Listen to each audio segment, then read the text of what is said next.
Hello, good morning. It's Shoe Healer here in Doncaster, and we've had some shoes sent in. We get lots and lots of shoes sent in, and it's great, it really is. However, sometimes we get stuff sent in that really we don't want to be buggering about with. Can I say that? Yeah, buggering about with, because there's just no point in doing the repair really. This is a pair of lovely shoes. They have been lovely shoes, lovely old shoes. Veldschoen construction, where the upper comes down and forms the top part of the welt. Lovely, lovely old shoe. I don't even know if it's had a repair before.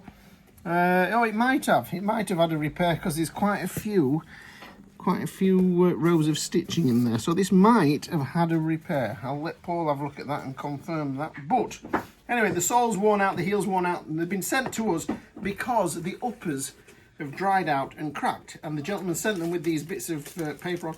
Don't care what they cost, don't care what it looks like, can you patch them up? Let's have a look. Look under here. Look, let's have a look at that there. Look, you see where that's gone? But not only has it gone there, it's started to split all the way around. And I dare say, if I put something in there and just tweaked it, we could split that shoe all the way around. What's it like on this side? No, it's quite good on that side. The leather's still good, but very dry. They've never had any love. No goodness ever put into these. We've got patches, wanting patches on either side there. Look, I think that's, see where it's starting to crack there along the bottom there. Are you getting that in there? Look, like that.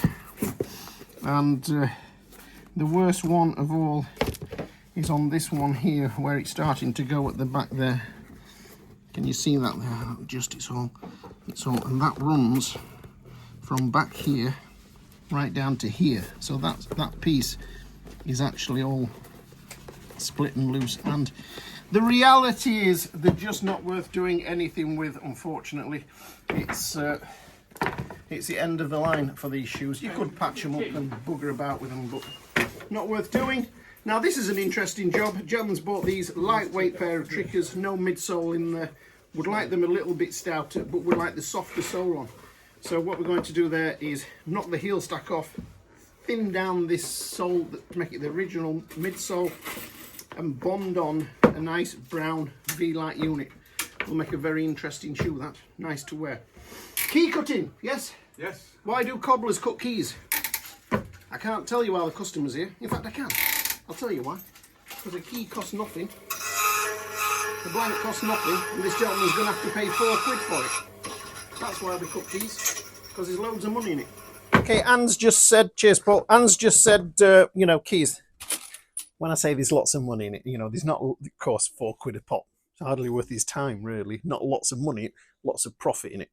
Keys are cheap as chips. I mean, we get them cheap as chips. How much is a key like this at Timson's, a cylinder key? £12. £12 for a standard cylinder key. You go to somewhere like Timson's. Second key half price. I should think so, because you're at £3.95.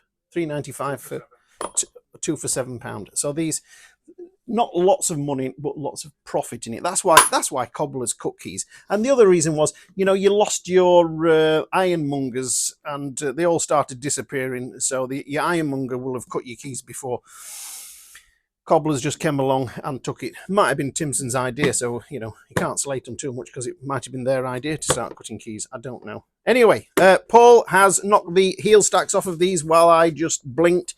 So that heel stack is off of there. Thin that down and bond a unit on. A lovely, lovely repair that. Are you going to take all these nails out, lift the in sock up, take the nails out? So it's not quite as easy as sometimes it sounds. There's a little bit more time and effort involved in it. These shoes here that we've said we can't do anything with, I just wanted to go a little bit further with these. We've just spoken to the gentleman, lovely gentleman, and he said, yeah, I thought I was pushing my luck. I don't know, he had patches on the front. I don't know if he realised that this bit at the back had gone.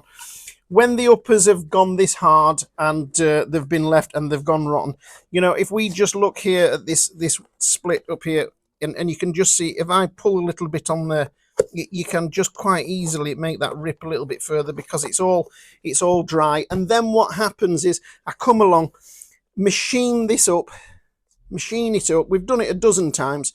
You machine it up so the glue gets in, you put a patch on there, and then you stitch it.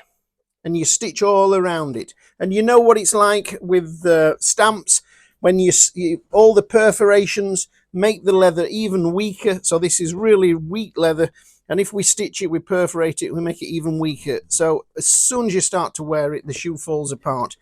So really, you know, just nothing worth doing with those. Lovely old shoes, lovely gentleman we just spoke to, but just not worth repairing. Right, so those shoes, these here. Oh, I didn't know you wanted a running blog. Oh, no, just... You got to be quick. Nails knocked out, taken out from the top.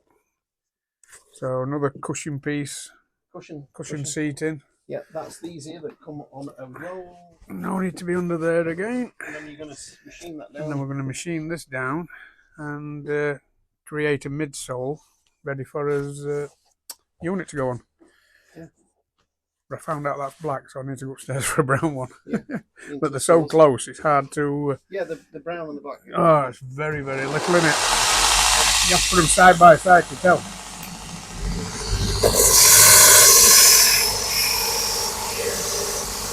Don't need too much out of it because it wasn't a very thick sole that we got it to start with. But we need to leave the stitching in place.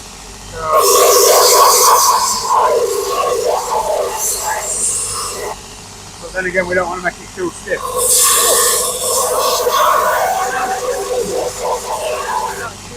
With a leather sole. Yeah, but, Single leather sole. yeah, but usually thickers put like a 5.5 mil sole on, but that's only about a 4 mil. That. Yeah. Lovely shoe. And it's the Muflone leather. It's lovely, really soft leather. It's going to look stunning with this unit on it.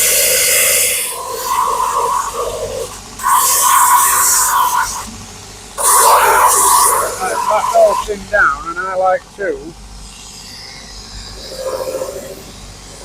So you get a nice seal between the micro foam unit. With me having a nice brand spanking new band on there, it's a little bit rough to get a lovely seal on the edges. Yeah, so it's too... Yeah, you end up getting pulpy leather. You get little bits of little gaps when it's all waxed and what have you, which just don't look very nice. Alright. So that should leave a nice finish. Right. We'll have a few coats of solution on here. And what sort of glue is that you're using? Contact adhesive. I prefer Bostik. Other brands are available. We've tried them all, haven't we? Oh yeah. Over the years we've tried cheaper solutions. Even though it's gone up by 5 times what it was 2 years ago, but we still prefer this one. So that's the first coat. I'm guessing it's going to be at least 3 coats. And same with the microfoam unit, because that tends to soak the glue up like a leather. Do you like mending shoes? Yes. Just don't like customers. Oh no! You can't say that. Uncle Roy had it right, didn't he? Great Uncle Roy, yeah. Send the wifey out in the car collecting shoes, bring them back to the warehouse where there's no people and just repair shoes. Keep smiling, drinking tea all day. Yeah, I suppose so. Bless him. This will bring the weight of this down a lot as well without that big leather heel stack on.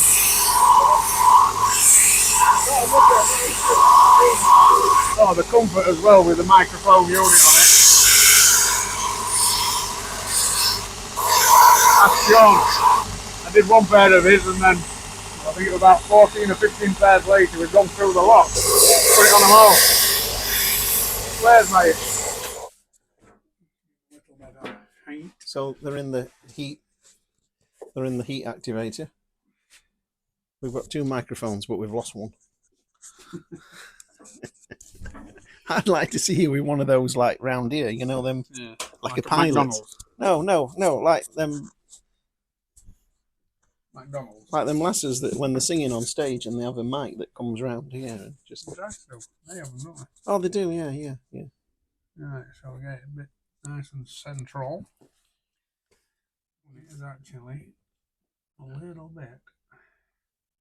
Not too big, but I could have got away with a smaller one. But this is, I can't tell you how good a conversion this is. if you want a little bit more spring in your step Oh, with your... like putting a nice pair of soft springs on your car, isn't it? Yeah, it is, yeah, yeah. It'd be I'm like... walking on air. It looks like a great shoe on top. Well, it is a great shoe on top, and Fabulous underneath shoe. it's got a like a Skechers, for all them. I can't say twats out there that wear Skechers, can I? Because they're quite comfortable, aren't they? I know. Don't say that. We just have to scrub that bit out. No, but you get that soft Into the press. soft sole. Give it a little bit of a helping hand. Not too much pressure. So do these soles make you light-footed? Trip the light, fantastic. Yep. Make you dance quicker. Sketches and trickers. I'm sure there's a made-up word there, isn't there? Treacherous. I'm having patent on that. Right. Okay. So Then we'll get us. honestly, that is superb because you've got the big, heavy You've got the country look as well, haven't you? With the commando, the commando look on it. It's got the midsole in. The chap that's bought these, I don't know who he is, but the chap that's bought these, Post, I think. Yeah. Post from somewhere around the world. he's done. He's done really well. So we've took the full leather heel stack out, and Give it some. you're going to give it some machining.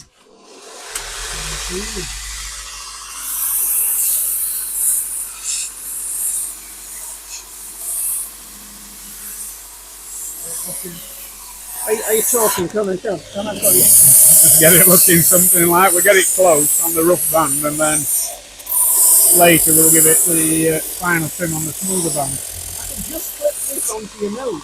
Yeah. I Now this is looking like it's made of tissue, but trust me, these soles wear like iron. Plus this is a brand spanking new band that I've just put on, so it's eating away at it like nobody's business. So that gives us our basic shape ready for, look at that. your final trim. That is good, isn't it? That is great. Is he having, what edge is he having? Just back to brown? Just back to brown, back to standard. Oh, nice natural edge would look good on there. Not natural, but just so you see a little bit of the grain in it. But anyway. Yeah. And we could have changed the stitching if we'd have wanted to, or if anybody else wants to. You can have some different coloured stitching on top. Take the old stitching out, re-stitch it before we put the microfoam unit on. Yeah. Yeah, good.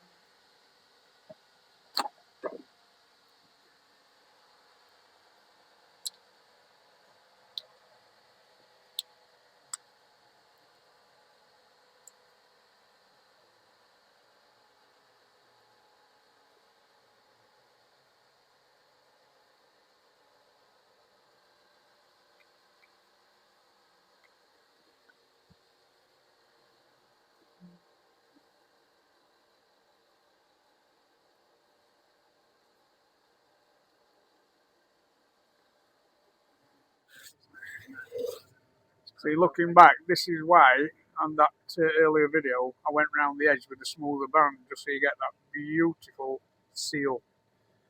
No gaps or anything in it. If we'd have left it on the rough band that I've just fitted, you wouldn't have got that nice clean line there.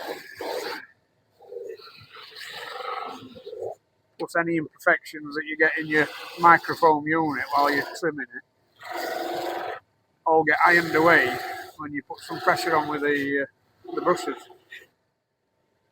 Leaves it all lovely. And I'm just going to darken the brown up a little bit now with a hint of black.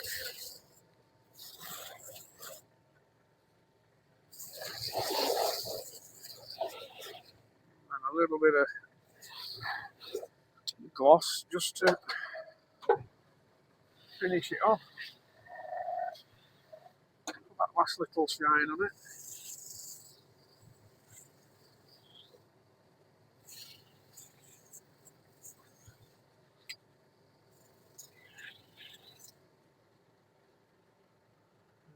See? Beautiful. Coat of UX polish, other brands are available. And into the box and off to the customer, wherever in the world they are. Lovely.